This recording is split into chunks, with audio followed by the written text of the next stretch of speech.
आपको मालूम होगा भारत में ना एक कहानी सुनाता हूं, उसके बाद में थोड़ा आगे बढ़ेंगे। तारीख के हिसाब से तो मैं ज्यादा नहीं चलूंगा, मैं थोड़ा सा इसको ऐसे लेके चलता हूं। बीच में अगर आपको मालूम हो तो बाला साहेब ठाकरे साहब का इसी 10 साल के अंतराल में ही निधन हुआ था, अराउंड 2011 और 12। एक बार देख लीजिएगा ठाकरे साहब का निधन कब हुआ था, है ना। एक बार बाला साहेब ठाकरे, है ना। तो हुआ क्या साथियों कि बाला साहेब ठाकरे की जब उनका निधन हुआ तो एक लड़की ने एक कमेंट कर दिया एक उनके ऊपर। हाँ, 2012 में 17 नवंबर 2012 में उनका निधन हुआ। तो क्या हुआ साथियों, एक लड़की ने उनके ऊपर कमेंट कर दिया। किसके ऊपर कमेंट कर दिया?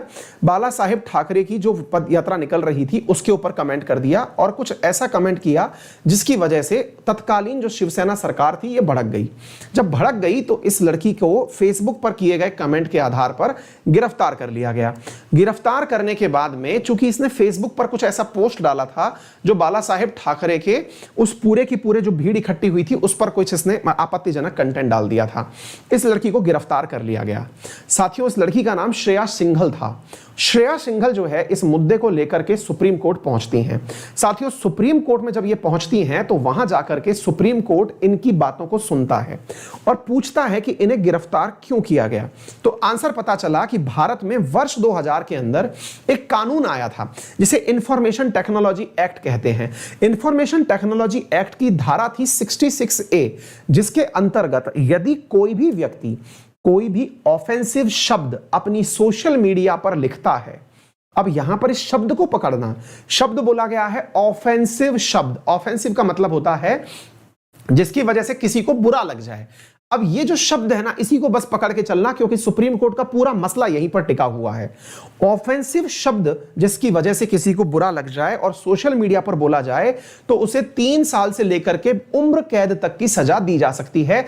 ऐसा 66A नाम से साथियों भारत के अंदर IT एक्ट के अंदर एक धारा डाल दी गई। ठीक है साथियों, श्रेया सिंघल का मामला सुप्रीम कोर्ट में डिस्कशन करता रहा।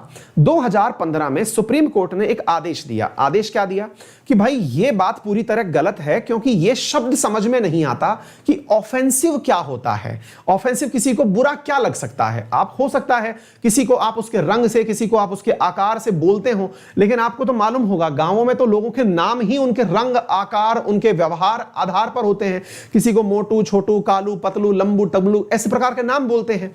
आप शहर में आए, आपको यह नाम बोल दिया गया, आपको बुरा लगने लग गया, लेकिन वास्तविकता में आपकी तो पहचान ही गांव में ऐसी थी। तो यह व्याख्या भारत के अंदर चल नहीं सकती कि आफ्टर ऑल ऑफेंसिव क्या है। तो सुप्रीम कोर्ट ने कहा कि यह सब चीजें हटाइए और यह कानून आगे नहीं चल पाएगा। क्लियर? तो क्या है पूरी घटना, आप इसको थोड़ा सा समझिएगा। एग्जीक्यूटिव एंड जुडिशियरी की बात है तो श्रेया सिंघल बनाम भारत संघ का केस हुआ, जिसमें 66A नंबर जो धारा है इसको हटाने की बात की गई। तो सुप्रीम कोर्ट ने श्रेया सिंघल केस के अंदर क्या डिसीजन दिया, अब मैं वो बताता हूं। सुप्रीम कोर्ट ने साथियों 2015 में कहा कि ये जो 66A नंबर केस है, धारा जो है IT एक्ट की, इसे हटा दिया जाना चाहिए, यानी इसे नल एंड वॉइड कर दीजिए और पूरी तरह से इसे जीरो कर दीजिए। अब मैंने आपको आज से मुश्किल से महीने भर पहले ही पढ़ाया है कि इस 66A के कारण भारत में आज भी बहुत सारे राज्य के लोग ऐसे हैं जो जेलों में बंद हैं, यानी कि कई राज्य सरकारें इस 66A को अभी तक भी मान रही हैं, जबकि सुप्रीम कोर्ट अपने द्वारा इस कानून को रद्द कर चुकी है। तब भी भारत में बहुत सारे राज्य ऐसे हैं, क्योंकि इसके ऊपर हाल ही में नोएडा के एक वकील दंपत्ति ने इसके ऊपर केस किया था कि सर आज भी इसकी वजह से इतने लोग हजारों की संख्या में सरकारों के पास बंद हैं। तो सरकार को, केंद्र सरकार को हाल ही में सुप्रीम कोर्ट ने अपने द्वारा निर्देशित किया और कहा कि आप लोग जो हैं वो मिनिस्ट्री ऑफ होम अफेयर्स के माध्यम से सभी राज्य सरकारों से कहें कि वो अपने यहां से 66A को रिपील कर दें। तो आज ये न्यूज क्यों पढ़ा रहा हूं, क्योंकि हाल ही में केंद्र सरकार की मिनिस्ट्री ऑफ होम अफेयर्स यानी गृह मंत्रालय ने सभी राज्य सरकारों को ये अपने द्वारा रिटर्न में आदेश भेज दिया है कि कोई भी 66A का उपयोग नहीं करेगा, और यदि कोई उपयोग करने की वजह से कोई व्यक्ति गिरफ्तार है तो उसे तत्काल रिहा करेगा। तो उम्मीद है आपको यह श्रेया सिंघल विवाद समझ में आ गया होगा, जिसके अंतर्गत क्या कहा गया था कि यहां पर, अब ये मतलब मैं आपको शब्द के साथ में व्याख्या करना चाहूंगा कि यहां पर जो शब्द यूज किया गया था आप उसे पढ़ें। देखिए ये है 66A, इसकी अंग्रेजी में ही व्याख्या पढ़ें, जरा इसे आप देखें, है ना साथियों। सेक्शन 66A डिफाइंस दी, एक विद्यार्थी करें, इससे पहले साथियों अपन ने 124A पढ़ाया है, वो अलग है, वो जो कल परसों पढ़ाया है वो अलग है, वो राजद्रोह का मामला है, ये अलग चीज है ना, इसको समझिए। इसमें कहा गया है defines the punishment for sending offensive messages through a computer और any other communication device like a mobile phone और ए टैबलेट। यानी आपने मोबाइल फोन, टैबलेट और कंप्यूटर के माध्यम से अगर कोई भी चीज ऐसी बोली जो ऑफेंसिव है तो 66A उसी को डिफाइन करता है। एक कन्विक्शन यदि यह प्रूव हो जाता है कि आपने ऑफेंसिव कार्य किया, can fetch a maximum of 3 year in jail और ए फाइन।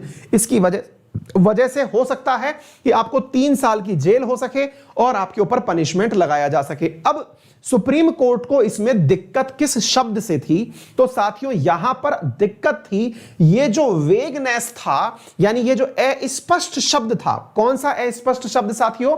कि ऑफेंसिव क्या होता है? The word has a very wide connotation, इसकी व्याख्या बहुत बड़ी है। तो आप इस शब्द के साथ में कैसे ये कह सकते हैं, इसमें इंटरप्रिटेशन कैसे निकाल सकते हैं कि ये तो ऑफेंसिव कहलाएगा, ये ऑफेंसिव नहीं कहलाएगा। इसके चलते हुए कई ऐसे लोग भी हैं जो इनोसेंट हैं, जिन्हें जेल में डाल दिया जाता है। तो इस चीज को हटा दिया जाना चाहिए। तो साथियों 6 साल पहले वर्ष 2015 में सुप्रीम कोर्ट ने इसको हटवा दिया था, लेकिन यह आज तक चला आ रहा था। तो सुप्रीम कोर्ट ने एक केस के ऊपर संज्ञान लेते हुए सरकार को आदेशित किया है कि यह जो हमने आदेश दिया था, सारे के सारे राज्यों से कहिए कि वो अपने यहां से इस कानून को हटाएं। और यहां पर एक बहुत बढ़िया बात निकल करके आई और मतलब इसमें कह भी दिया है, राज्य सरकारों को केंद्र सरकार ने अपने द्वारा मैसेज भी भेज दिया है। और सुप्रीम कोर्ट ने जब इस मामले में बहस की तो बहस के दौरान उन्होंने एक शब्द पकड़ा और वो ये था कि भाई अभिव्यक्ति की आजादी, वाक और अभिव्यक्ति की आजादी जो है वो हमें आर्टिकल नंबर 19 जो कि हमें मूल अधिकार देता है, उसका क्लॉज 1 सब क्लॉज ए के तहत ये नहीं लिखा गया है कि आप बोल नहीं सकते। भाई आपकी वजह से ऑफेंस क्या है ये परिभाषित नहीं है। आपकी अशांतिपन पे तो उसको आप 124A के अंदर डालिए, आप इसके अंदर क्यों डाल रहे हैं? ठीक है ना।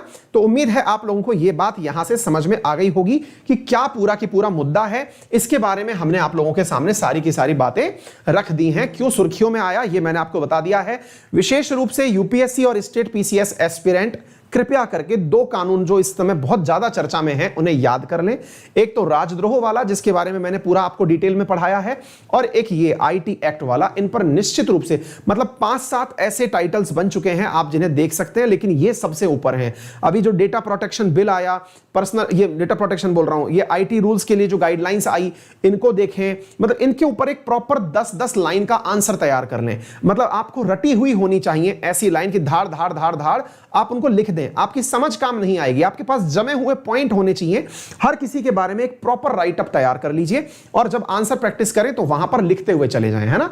स्टेट पीसीएस में भी यह सवाल पूछा जा सकता है, एग्जैक्टली लिखकर पूछा जा सकता है। तो आप शुरुआत से ही 10 तैयार पॉइंट करके रखिए और अपने फाइल बनाते चलिए अलग कि ये तो पेपर में आएगा ही आएगा। के लिए टेस्ट सीरीज के लिए या फिर अन्य प्रकार की क्लासेस के लिए आप मेरा रेफरल कोड अंकित 10 यूज कर सकते हैं। यूपीएससी में किताब सीरीज शुरू हो रही है जिसमें एक वीक में 2 किताबें आपको पढ़ाएंगे एडुकेटर्स। साथ में साथियों आप लोगों के लिए 25% 10% का जो अभी तक ऑफ चल रहा है वो आपके लिए अवेलेबल है। अंकित 10 रेफरल कोड लगा करके यूपीएससी का सब्सक्रिप्शन आप ले सकते हैं, जिसमें जितने भी एडुकेटर्स पढ़ा रहे हैं उन सबकी क्लासेस आपको मिलेंगी। ये सीरीज 14 मतलब ये जो अभी आने वाला वेडनेसडे है इस तक उपस्थित रहने वाली है। यदि आप चाहते हैं एसएससी कैटेगरी में मेरे साथ पढ़ना तो आप इसके लिए भी इकोनॉमिक्स का डिटेल से बैच चल रहा है, उसे ज्वाइन कर लें। आप सभी को ये सारी चीजें उपलब्ध हो जाएंगी। गूगल प्ले स्टोर पर जाकर अनअकैडमी नरलर ऐप को इंस्टॉल करें, मोबाइल नंबर से रजिस्टर करें, उसमें गोल जाकर के सेलेक्ट करें और उसमें जितने भी पेमेंट ऑप्शन है उसे सेलेक्ट करते हुए by using my referral code Ankit 10 आप 10% डिस्काउंट के साथ कंटेंट को ले लें। क्लास की पूरी डिटेल आपको मेरे टेलीग्राम चैनल अंकित अवस्थी सर पर उपलब्ध हो जाएंगी। आपका समय शुभ हो। धन्यवाद।